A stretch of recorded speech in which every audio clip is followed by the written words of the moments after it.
UCC বা uniform civil কোডের নামে নিয়ে আসছে। এই বিলের অবশ্যই আমরা বিরোধিতা করবই, কারণ এক দেশ এক আইন স্লোগান যেটা তুললেও এই দেশে ভিন্ন মতের, ভিন্ন জাতের, ভিন্ন বর্ণের, ভিন্ন সমাজের, ভিন্ন ভাষার মানুষ বসবাস করে। এই দেশে একটা মহত্ব, ঐতিহ্য। সারা পৃথিবী জুড়ে যত না ভাষাভাষী আছে আমাদের ভারতবর্ষে দেখতে গেলে কোনো অংশ কম নয়। যে চাপিয়ে দেওয়ার যে সংখ্যাগরিষ্ঠতার সুযোগ নিয়ে, মানে সংখ্যাগরিষ্ঠ গণতন্ত্রের আস্ফলন কোনোভাবেই মেনে নেওয়া যায় না। অবশ্যই আমরা বিরোধিতা করব, কারণ এই ইউনিফর্ম সিভিল কোডের মাধ্যমে যদি নিয়ে আসে তাহলে আর্টিকেল 25, আর্টিকেল 26, আর্টিকেল 29 পর্যন্ত আক্রান্ত হবে। শুধু তাই নয়, বিভিন্ন ধর্মের, বিভিন্ন বর্ণের মানুষের আলাদা যে রিলিজিয়াস যে ধর্মকর্ম করা থেকে শুরু করে ধর্মীয় যে অনুশাসন, সেখানে অনেকটাই ব্যাঘাত হবে। ভারতবর্ষ একটা ধর্মনিরপেক্ষ রাষ্ট্র। এই রাষ্ট্রের প্রত্যেকটা জনগণের নিজস্ব মতামত রাখার জায়গা আছে। এই রাষ্ট্র একটা মহান যে সংবিধান আমাদের উপহার দিয়েছে, সেই সংবিধানের বলে কেউ যদি ধর্ম নাম পালন করতে চায় সেও মাথা তুলে বাঁচতে পারবে। কেউ হিন্দু, কেউ মুসলমান, কেউ খ্রিস্টান, কেউ জৈন, যে যে ধর্মটা প্র্যাকটিস করতে চাক না কেন, এক্সটেন্ড করতে চাক না কেন, সেটাও রাইট এই সংবিধান আমাদের দিয়েছে। কিন্তু সেটাকে যারা ভায়োলেট করতে চাইছে তাদের বিরুদ্ধে আমাদের গণতন্ত্র রক্ষার লড়াই গণতান্ত্রিক প্রক্রিয়ায় চলবে। 3 তালাকটাকে কি আপনি মানেন? দেখুন, ব্যাপারটা হচ্ছে এটা তো সমস্তটাই তো ব্যাখ্যাটাই অপব্যাখ্যা হয়, আসলে তো ব্যাখ্যা হয় না। তালাক নিয়ে একটা ডিবেট হোক, তাহলে কয়েক ঘন্টা লাগবে। যে তালাকটা যেমন আছে তার এগেনস্টে মানে যদি আরবিক ভাষায় বলা হয় খোলা, মহিলাদেরকেও রাইট দেওয়া আছে। মহিলাদেরকে ইসলাম ধর্মে অধিকার দিয়েছে, যদি তার স্বামী, যে একটা স্বামীর যে সংজ্ঞা হয় তার বাইরে যদি চলে, সেক্ষেত্রে সে স্বামীর কাছ থেকে পরিত্রাণ পেতে পারে। তার নামটা খোলা। তালাকটা কি?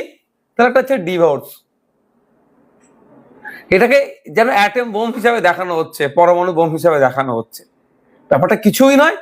এটাকে শুধুমাত্র সংখ্যালঘু আর বিশেষ করে মুসলিম সম্প্রদায়কে দেখিয়ে দেওয়ার জন্য এই ধরনের একটা আস্ফলন তৈরি করা হচ্ছে, একটা ন্যারেটিভ তৈরি করা হচ্ছে। এই যে মানে মহিলাদের যে সম্পত্তিটা সমানভাবে যে বন্টন, এই বিষয়টাকে কি আপনি মানেন? তখন আমি আপনাকে বলি, ইসলাম ধর্মে মহিলা, পুরুষ, পিতা, মাতা, একটা পরিবারের পুত্র, কন্যা, পিতা, মাতা, স্বামী স্ত্রী যদি হয়, এই ক্ষেত্রে স্বামীর, ধরুন আমি আমার কথা বলি, আমরা যে ভাই বোন আছি, আমার বোন আমার পিতা সম্পত্তি যেমন ভাগ পাবে, আমার বোন যখন বিবাহিত হয়ে স্বামীর ঘরে যাচ্ছে স্বামীর সম্পত্তির ওপরেও ভাগ পাচ্ছে। এটা ইসলাম ধর্মের যে পার্সোনাল যে ল যেটাকে বলা হয় সেটাতে আছে, কিন্তু অন্যান্য ধর্মীয় পার্সোনাল লতে কিন্তু এটা উল্লেখ করা নাই। সে হিসাব করলে দেখা যাবে যে কোনো অংশে তার সম্পত্তি সমপরিমাণ কম হচ্ছে না। কিন্তু এইগুলোকে ছোট ছোট ব্যাখ্যা শুধু করলে হবে না, বিস্তারিত ব্যাখ্যা আছে। তালাক, যেমন আপনি একটু আগে বলছেন, তালাকে বিদাত আছে, নিষিদ্ধ, মানে বিদাত বলা হচ্ছে তালাককে, সেটা ব্যাখ্যা অনেক প্রসঙ্গ। তো ব্যাপারটা হচ্ছে, আমি একটা কথা বলি, দরকার এখন আমাদের ইউনাইটেড হওয়ার, ইউনিফাইড করার চেষ্টা করছে। দরকার আমাদের এই মুহূর্তে যে ভাই পেট্রোলের দাম কমবে বলেছিলেন আপনারা যখন সরকারে ছিলেন, এই যখন বিরোধিতা আসনে ছিলেন, তখন আপনারা বলেছিলেন কি, দিল্লিকে দেখিয়েছিলেন আর কটা রাজ্যকে দেখিয়েছিলেন যে পশ্চিমবাংলায় বিজেপি ক্ষমতায় আসলে ওই রাজ্যের মতো পেট্রোল ডিজেলের দাম হবে। এখনো 2 মাস হতে চলেছে, সরকার সে দাম কমায়নি। বলেছিল 450 টাকা গ্যাস দেবো, সে দিতে ব্যর্থ। বলেছিল মহিলাদেরকে লক্ষ্মীর ভান্ডার দেবো, আর আজকে তারা 1 কোটি মহিলাকে টার্গেট করছে দেওয়ার। কারণ 36,000 কোটি টাকা বরাদ্দ করা হয়েছে, 3,000 টাকা করে একটা মহিলা মাসে 36,000 টাকা পাবে। 36,000 টাকা মানে 1 কোটি মহিলা মানে 36,000 কোটি টাকা।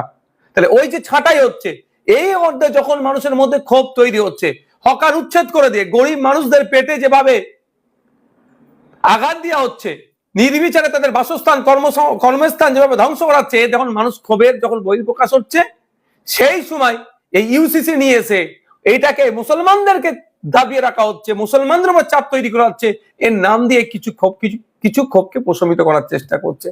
তবে একটা কথা বলবো, আর্টিকেল 44 এটা গল্প শোনাবে, সে ডিবেট গুলোকেও দেখতে হবে আর্টিকেল 44 কিসের বেসিসে ডিবেট হয়েছিল।